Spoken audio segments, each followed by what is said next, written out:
dengan orang. Macam kita sekarang kuarantin kan, kita tak boleh keluar. Kita tumbuk kuat-kuat. Nanti dia naik kembang roti naan kita ni. Okay? Stay safe, stay home, jangan keluar, okay? Ni, sekarang tengok. Tengok kan roti kita dah kembang ni. Nampak tak? Roti kita dah kembang. Kan? Nampak? Okay. Kita tutup.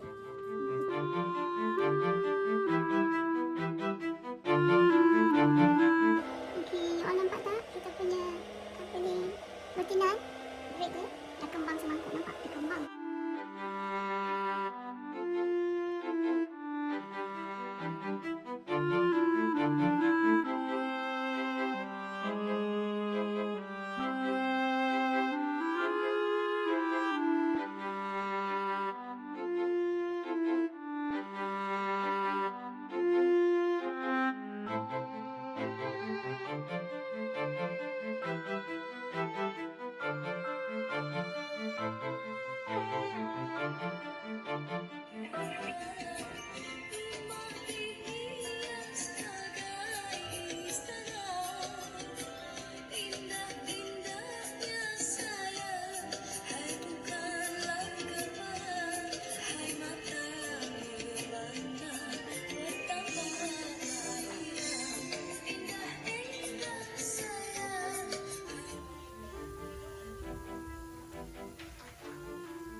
Cantik tak? Kita